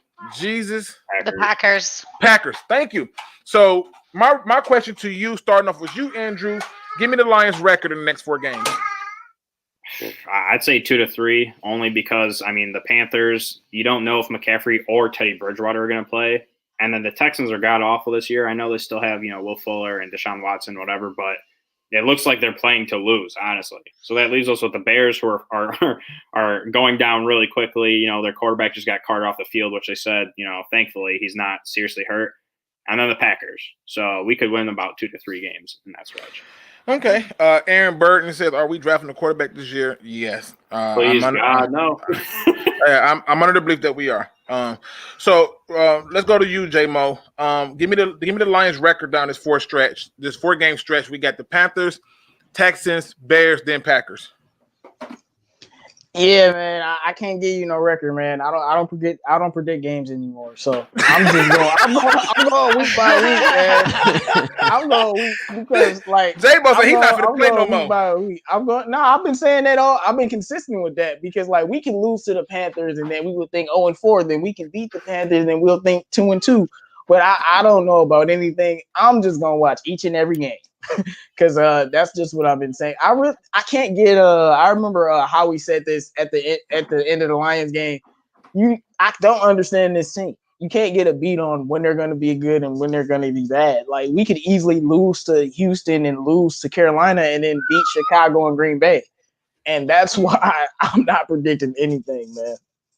Okay, listen, I can't kill you on that. I think that your predictions have not been as strong as because of what happened on this day. So I know that this is a reoccurring thing for you, and I don't blame you. My predictions looking real good in that Pick'em League, so. Oh, you killing listen. I haven't had time. No football games because I haven't said nothing about that Pick'em League because I haven't had time to make a video. But you have been killing them in that Pick'em League. So I give you your props on that. I was wrong about one college football game that was a rivalry. Come on, I remember I said we was gonna beat Ohio State before. Come on, J-Mo, I love you, man. I'm not. Norman says I'm Patty. He is, man. When you dropping 0, dog, you get real bitter. Only thing you can think about is when you won again. He said you Patty. I'm just saying. Listen, just food for thought. Rachel, what is your Lions record for the next 4 games? Honestly, I'm with J-Mo on this one. Like, just listening to him answer, I was like, I totally understand what Andrew said, and I agree with him on that 2 to 3 games. But the thing is, I wouldn't be surprised if we lost them all. I wouldn't be surprised. I would be surprised if we won them all. I take that back. I don't know why I was saying that, but I wouldn't be surprised if we won 3. I wouldn't be surprised if we won 1. I can't even tell you, the teams I think we would beat if I say, hey, without Christian McCaffrey and Teddy Bridgewater, we're going to beat Carolina. we're going to lose to Carolina by a touchdown, and I'm going to be like, nothing makes any sense. So I hate trying to think about making sense of things. And then somehow we go in and upset the Packers, and I'm like, what is life? Like, I don't understand. I don't know why they beat the teams they beat. I don't know why they lose this to the teams that they lose to. So I'm 100% with JMO on that. I really want to win the Thanksgiving game because we haven't gotten to eat turkey after a win in a couple of years now, and it always tastes a little bit better. And I really want to win that Bears game because Allen Robinson couldn't get me 4 more damn points last night. I was 8-1 in my fantasy league. I literally lost my second game because I couldn't get 4 more points from Allen Robinson in an entire half. I was absolutely livid. I want to beat the Bears so bad. Yeah, like this is the same team that beat the Arizona Cardinals. Like, and that still has Lions fans wondering how that even happened. So it took a horrible performance. I don't care what it took. We won the game. Yeah, but again, barely. What you say? Hey, it don't matter, man. Hey, it don't matter what it took. I mean, Chicago barely beat us. It took a swift drop pass for them to win that game. All I'm pointing out is just some just some things. That's all I'm saying. I'm just gonna point some things out. Here's my thing. I think we lose to the Panthers. I pray to God that we win Thanksgiving, but I think that short week is gonna kill us. I would almost take, like, to me, if we win that Thanksgiving game, I don't even care if they lost to the Panthers. I don't care that they barely beat some team. Just give me that Thanksgiving day. I'm so sick of this. Just give me one win on Thanksgiving so I can eat my food and not have somebody call up and be like, I had to watch a bad game because of your Lions. I don't want to hear it. So give me one. Give me that one win. And it's against a team you probably should beat. So just do it for me. But I think, unfortunately, that short week is going to have them take an L there. I think they beat the Bears, and I think they drop to the Packers. I think they go 1-3 in the next 4 games. That's my prediction for the next 4 games. But I just need that one win. Give me that one win for the Texans, and I don't care what you do the next 4. You weren't doing nothing no way, but give me that happiness. Sort of like how I knew our season was going to be rough for Michigan State, but I knew we was beating Michigan. Just give me my joy. Give me my joy. So we getting close, people. Let's see. We really got, I don't know if I should even ask this question because this is going to be kind of a sore spot, but we just go make it fast. Do you think the Lions can get above 500 this season? Let's start off with you, Rachel. My opinion on that has definitely changed since the start of the season. I think it is unlikely but possible that we could go 8-8, but I'm almost positive we couldn't go 9-7. Okay. Shout out to my man's Gregory out here, man. This is one of my guys, man. I've been rocking with him for a long time. We have been in Madden leagues and having all kinds of fun together. So he says, from DC, you are welcome for the victory last Sunday. Shaking my damn head. He is. I read that as suck my dick, though.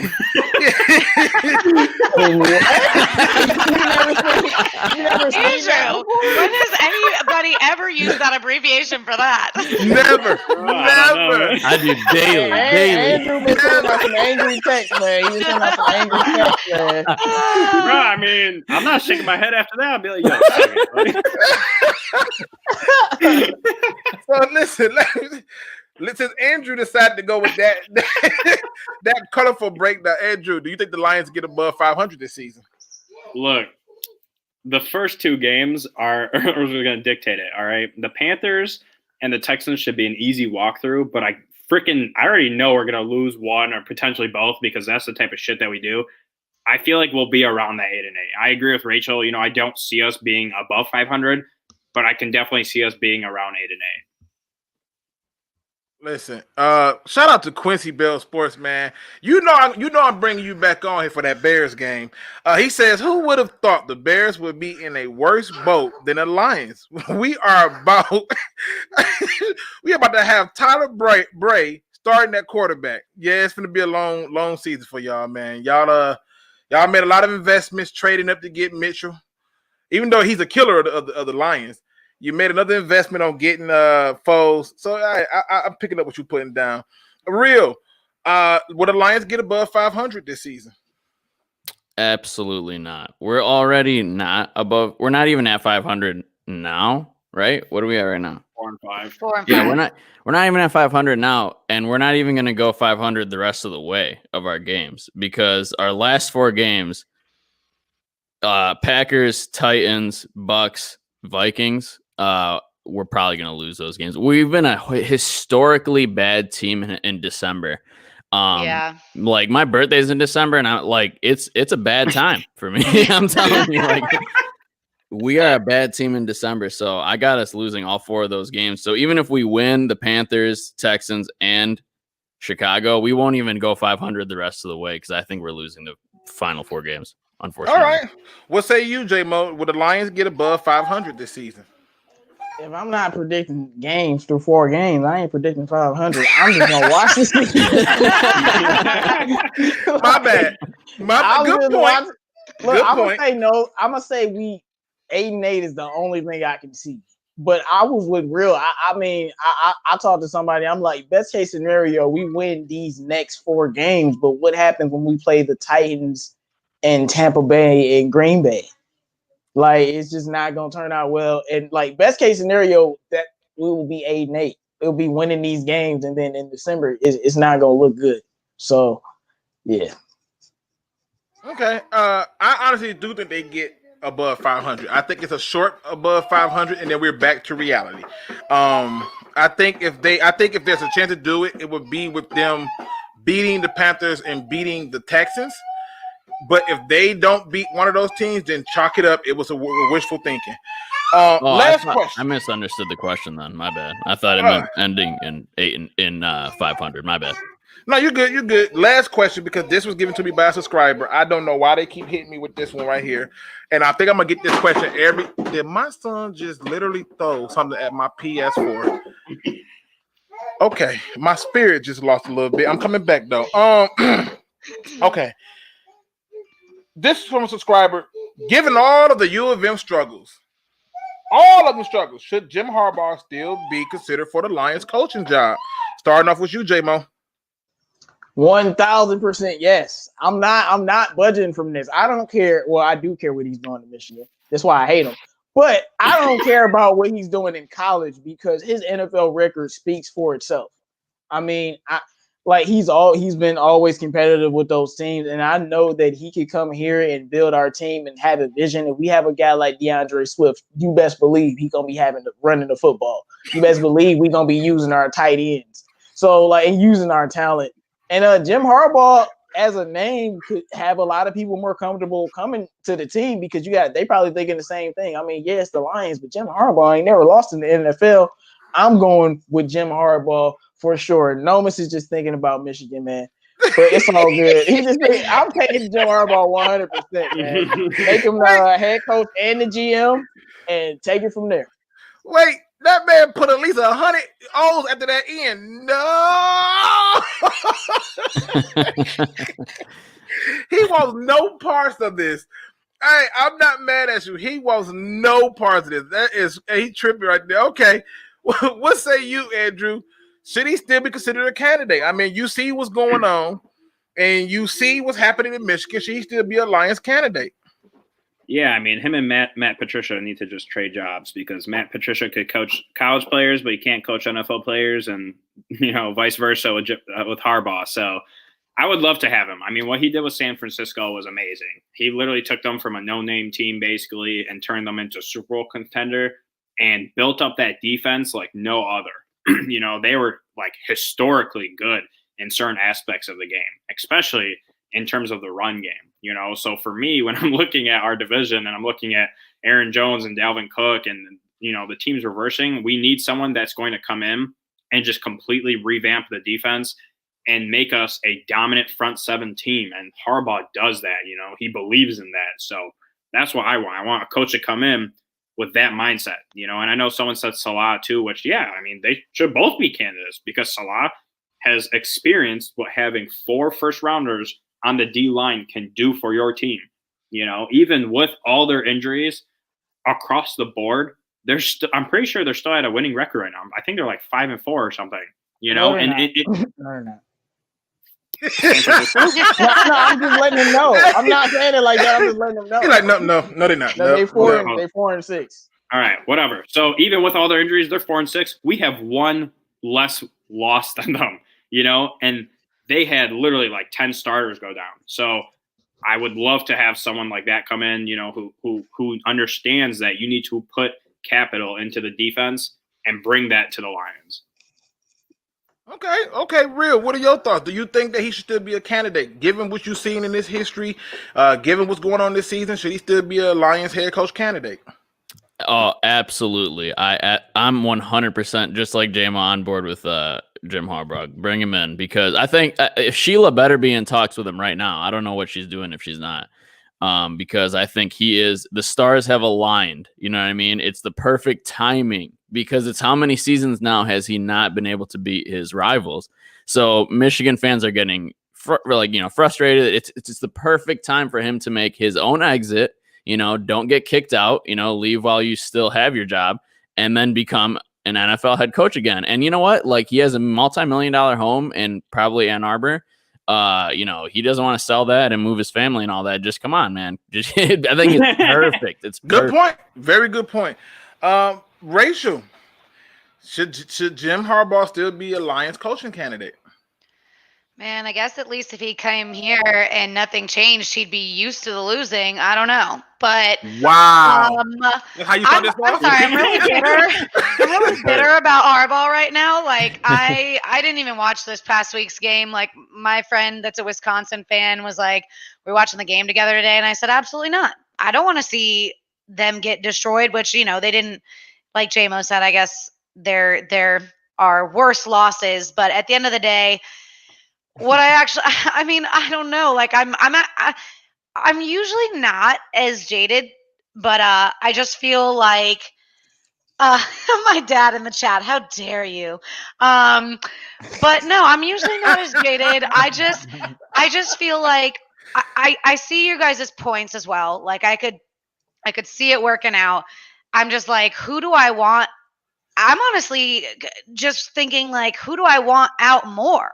Do I want Patricia gone more? Do I want Harbaugh gone more? Can they switch places? Will that work out? I mean, if it did, that would be, phenomenal. I think good, but I don't want Patricia anywhere near anything that I like. So I'm just gonna roll with you guys. You guys, like, I feel like I'm too. I don't have a good opinion because I'm angry, and that I'm just gonna end it there.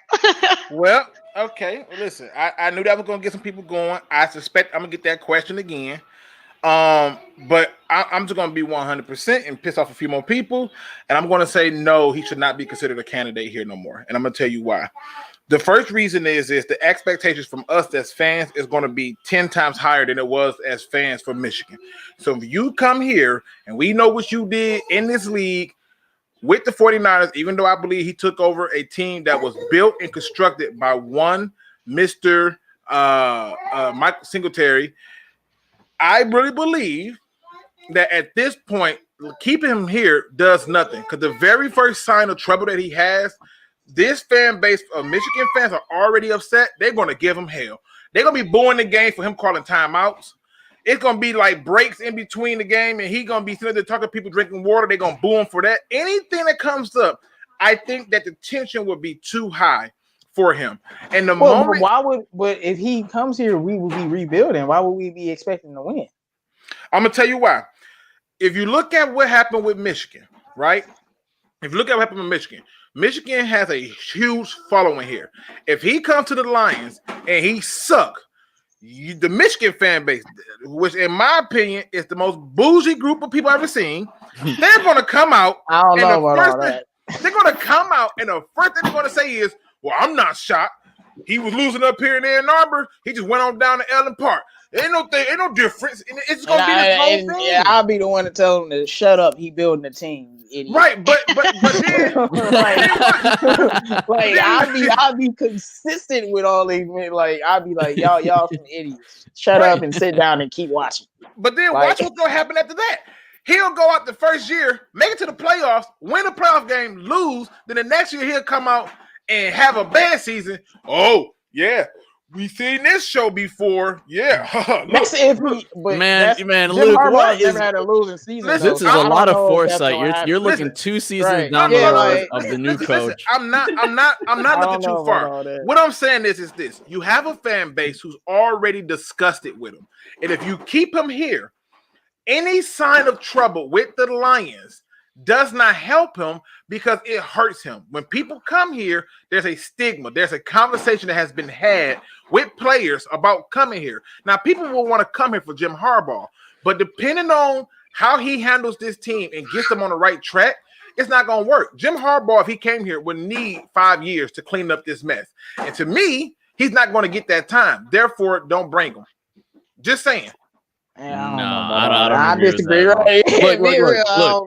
Luke, if you're saying that the majority of the Lions' problems is coaching, why would it take Jim Harbaugh 5 damn years? We have cap space. We have talented players. Like, why the hell would it take? If he really wants to get a new quarterback, he has an out for Stafford's contract. Like, why would it take 5 years? And, who cares if the Lions fans are booing him if he's doing bad? You know what cures that? Winning. So if he comes here and starts winning, look, I'm not trying to wait 5 years for Harbaugh to do all this. For any coach, you gotta give him 5 years, and I'm gonna tell you why. Everything that is here right now. Any coach, you're saying any coach, you gotta give him 5 years. You can give him 5 years, but I don't think it's gonna take 5 years to be successful. Our problem is literally coaching in front seven. We fix the front seven, we get a better coach, we'll be a much better coach. Yeah, and I'm not saying it's gonna take 5 years, but what I'm saying is whoever comes in here to coach, they're gonna need 5 years because everything has been tailored for the New England Patriots way. And so they got to get all those players out, free up some of these caps. Like they may not want to keep a Trey Flowers. They may not want to work with a player like Trufant, which we got to out for. But I know it's a lot that goes on into doing it. I mean, just go back to the Matt Millen era. It would really only be Justin Coleman and Trey Flowers, and I think we're already a couple of years into Justin Coleman's deal. So what about Collins? Jamie Collins, how many years did we sign him for? I thought he had a 3-year deal. Maybe I'm tripping. All right, fine. And I also feel like but there's an out in his contract too. There's an out in the 3rd year. So okay, but next year would be the 2nd year, and then you have an out after that. It only take 1 year to get rid of Collins. It's not that. We're not locked into these huge. It's not like when Jim Caldwell came and we're locked into Calvin Johnson's mega deal or something like that, or Stafford and Sue and all these big deals. We don't have that here.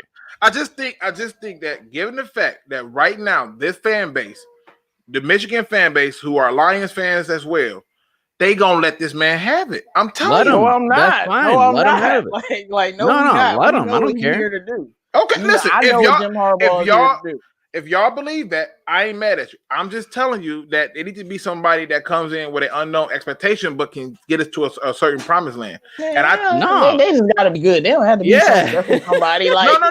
Listen, I'm not saying that. I'm not saying that. What I'm saying is that, listen, if they go out and they sign the defensive coordinator from the 49ers, his expectations are not going to be the same as Jim Harbaugh's. They're not going to be close.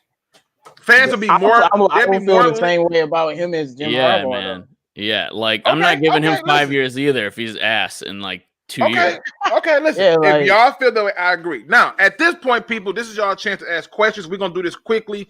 I have a lot of stuff to do in the morning that I do not want to do, but I have to. So, any questions that you have, we're gonna talk about it. I saw a question earlier that says, should they move Kerryon Johnson to fullback? No. Because the moment you do that, you might as well, you're going to have to trade him. 2, he's not signing a contract with you as a fullback. 3, he could probably go to at least 4 or 5 teams off the top of my head I can think of and still be a productive running back. So, no, I don't think he goes to the running back position, and I don't think he should go to the fullback position. Just saying. Just let you know, I hate the Lions. We misuse our players so much. They got this man want to go fullback. Good man. Oh my God. Marcus Willis says Luke just want D'Antonio to coach. No, I don't. No, I don't. So let me just put that out there. So let's see. We got a question right here from Harry Zanders. Luigi, there are some Stafford haters, as you know, but majority of the fans love him. Do you like as a quarterback ever since we drafted him. Explain. Yes, the moment we drafted him, I was happy because the one thing I knew is we had Calvin, and I knew that Calvin can be told just run, and he can guarantee put it ahead of Calvin. He was probably one of the few quarterbacks that we could have got who could have outthrew Calvin Johnson. So yes, I was very excited about him. Let's see who else we got in here for questions. No matter who the coach is, fans are going to want to fire them after the first loss of the season. And listen, I'm just saying. The general review, is Sheila average as people think she is? Oh, this is a good one. Let's go with you. Rachel. Savage. Yes, bro. What are you? My bad. Savage. My bad. Yeah. My bad. Savage. Yeah, I had to look at it again, man. I got eyes on a 1-year-old who's literally infatuated with my PS4, and I'm doing the show. So excuse me. Her name is Sheila Corione. She pulled up to Matt Patricia house, dog. What you mean in the limo? Like, yo. And she told him again, yo, you lose to Washington. Yo, it's a wrap. I guarantee you, we lose to the Panthers. She gonna be like, yo, you lose on Thanksgiving. And why we win? Like, I'm telling you, she is not playing around. Luke read it correctly the first time, bro. Just threatened him into keeping his job. Yeah, man, she pulled up on him like brisk 10 o'clock at night. Like, man, you better get out here in your robe and your flip flop. You better do. I got something to say. What say you, Rachel? Is Sheila as savage as people think she is? I think we thought she was gonna be a little bit more savage, but honestly, to this extent, honestly, the last show that I was on, we talked about this, and we were talking about what she was waiting for, and I said a loss to the Jaguars, then they won, and then you said, oh, and if not, a loss to Atlanta, then they won, right? So those two chances where it was going to be like a loss to an easy, if she's waiting for a loss to an easy team, we haven't had one of those yet, so I feel like we don't really know how savage she is just yet, but I do like to think now I'm just picturing her, doing exactly what Damo said, and I'm like, that'd be pretty dope. All of our wins have saved Matt Patricia's job. So if his job on the line, that means we gonna win. Literally every single win, literally saved his job. She's like, you better not lose to this bad team. Like, you lose to the Cardinals and go 0-3. I don't care if they 2-0. Y'all, and then all of a sudden we get 3 interceptions off of Kyler Murray. Like, bro, like. Yeah, it's nuts. I'm guessing Luke gone, bro. What happened to Luke? Gone, but I don't see any more questions. Ramon, I don't see any more questions. So look, all I gotta say is the Sheila thing. Y'all are expecting too much from her, man. I went in on it beginning of the season. Before the season started, you all gave me shit. Sheila is going to be just like her freaking parents. Okay. Yeah, I don't know about that. Martha, bro, she should have already fired. Martha ain't never pulled up on nobody, man. Right. What do you mean, Martha fired everybody? What do you mean? No, who did she fire? She fired Lombardi, and that was it. Like, she that fired was easy. Caldwell and everybody. She fired Caldwell. Yeah, Bob Quinn made her fire him though. That wasn't something she wanted to do. Yeah, I don't. Yeah, plus, that don't make her a savage or a cutthroat though. Let's be real though. Sheila doesn't done shit yet. She was 90-some years old. Bob Quinn should have been telling her what to do just to make sure. Just to make sure that everything, just in case. I disagree with that because of the results. Bob Quinn shouldn't have been telling her. She should have been like, she should have let him love on Caldwell.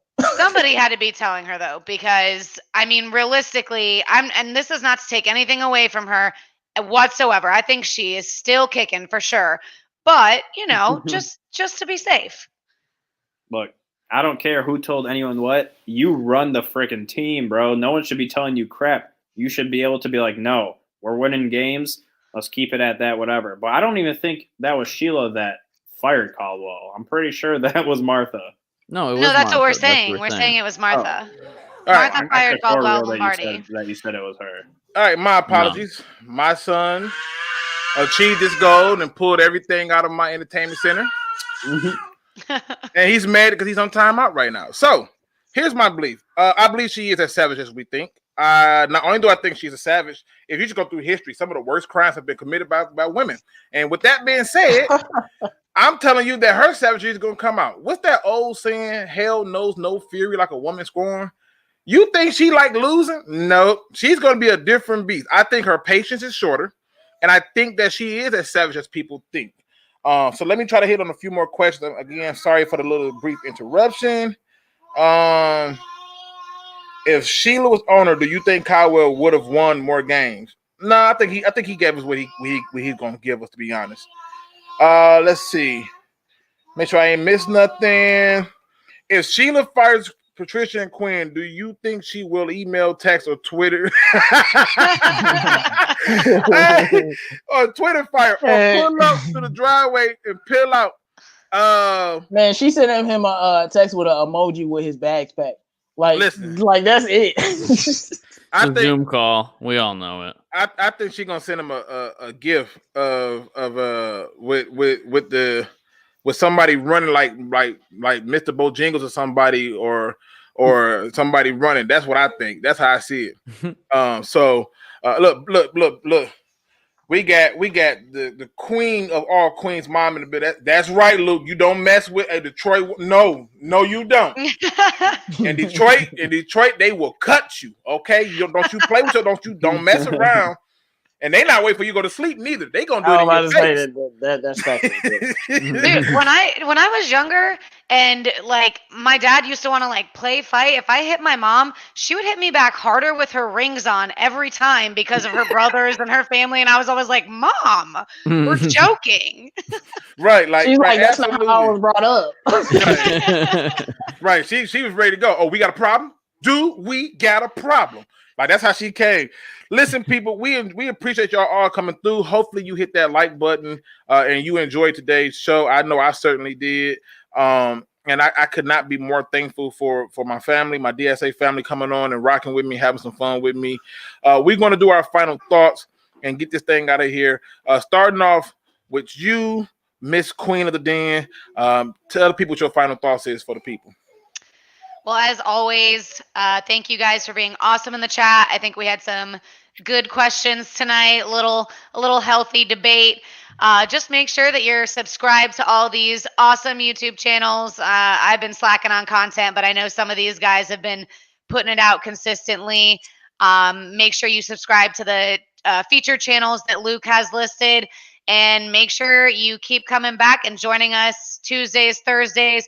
The guys do the shows Sunday before the game and after the game. I can't because I don't live in Michigan, so I have to go out to watch the games. But you know, one of these days, we'll see. And as always, one pride. Absolutely. Let's go with you next, J-Mo. What do you have as the heart of the city? Because I know why he called heart of the city, right? He will check off on anybody that's not from the city.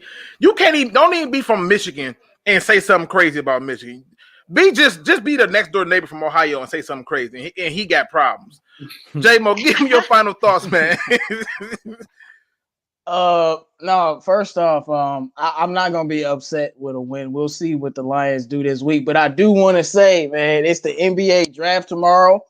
Above the Rim will be on Detroit Drew channel at 8, so it's gonna be lit. It's gonna be crazy. Make sure you guys all stop by. And I do want to say I won't be surprised if we lose Sunday that he gets fired because we're 4-6. So y'all definitely stay tuned for that. But I do want to say pay Kenny Golladay. Stop disrespecting this man on every single show, every single week. Just being mad disrespectful to this man. But that's all I got to say, man. We'll see what happens on Sunday. I knew he gonna say something about that Kenny Golladay being disrespectful. I wasn't trying to be disrespectful, just point out some obviouses. That's all. I mean, y'all wasn't trying. You are being disrespectful. Kenny Golladay, like, all right, we're gonna see what I do on the Patriots, man. Well, he already said it's gonna cost him, so we're gonna see. Andrew, what are your final thoughts for the people? Yeah, man. I mean, just be happy with the win, guys. I mean, I saw way too much stuff on Twitter, this past week about only a Lions fan would be happy with winning. In this situation. And I'm just like thinking to myself, like, what the hell are you saying right now? Like, it's not the situation. Like, I'm happy my team won. Like, sorry, those couple draft spots, we might move back because we got to win, blah, blah, blah. Like, dude, just stop. It's a win. You have to be happy with the win. If you're not, then you're not a real fan. Go follow the freaking Steelers or something, And as far as the Golladay thing, because I got to touch this because me and Jam will keep going back and forth. It's not about Golladay, bro. It's about the Lions. I'm a Lions fan. I'm not an and that's why I individual think it's player fan, bro. you disrespecting Golladay, but you care about the Lions. See, nah, man. Bro, it's about the overall team, baby. It's about the overall team, and Golladay is the overall team, man. When you gonna realize that? Bro, what? Lions 1-3 without him, man. That's all I know, man. I'm not he got a down year. He done missed games. That's all I know. I'm not saying that somebody was smoking something today. I'm just gonna leave it alone. Okay. Real man, give us your final thoughts. Yeah, you're saying we might have to give Harbaugh or the next coach 5 years to rebuild. I'll tell you a guaranteed way to ensure that we have to have a 5-year rebuild. That's if we pay Kenny Golladay $100 million and lock up all that money. I'm just saying. All right, but hey, go Lions! It was a good win. Like I said, hey, we didn't talk about this enough though. The refs were shady as F at the end of that game. I hated those refs, but anyway, go Lions. Shut up, Luke. I'm sick of you. Bro, the refs still play a part, bro. Like, I don't care if it's the situation or not. Listen, I'm just going to point this out to you. There were some bad calls in that game that the Lions had with Jacksonville, and I didn't hear y'all talking about them bad calls. You know why? Because they didn't matter because we were so far up, it didn't make a difference. Just saying, food for thought. Yeah, but they weren't even in the position for those calls to matter either because they were sucking. I'm just gonna leave it alone. Leave it alone. But they should have been put in that situation, bro. Like, what do you mean? I'm just saying. They should have been losing by double-digit points, bro. They should have been winning. I'm just. All I'm saying is, with the Lions keep their foot on the gas, them calls don't make a difference. That's all I'm pointing out. But go ahead, Real. Go ahead. Final thoughts for you, sir. I don't want to interrupt. No. It's always fun. This is a really fun show. I subscribe to everybody in the DSA. That's all. Listen, good people. Again, cannot thank y'all enough for rocking with us. I see Numbers J is in the building. Thank you for coming in and rocking with us.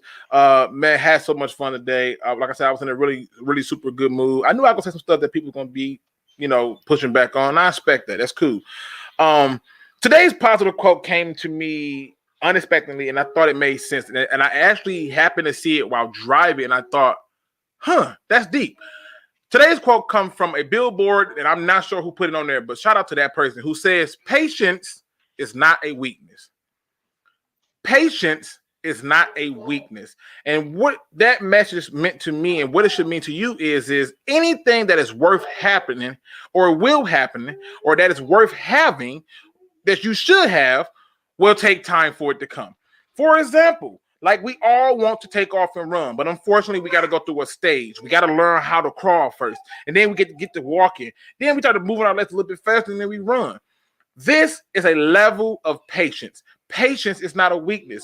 If you are planning to do something or you are planning for something big to happen in your life and it feels like it's just taking too long, remember that there is always a light at the end of the tunnel because patience is not your weakness. Your weakness is allowing time to now dictate what you cannot control. You can't control time, but you can control your patience through the time, thus having some mastery over time itself. With that being said, ladies and gentlemen, please make sure that you hit that like, subscribe, and notification bell. And as always, make sure you hit them comments. And I love responding to y'all in the comments when we have different topics. And as always, don't be no chump. Please do your research. We are out.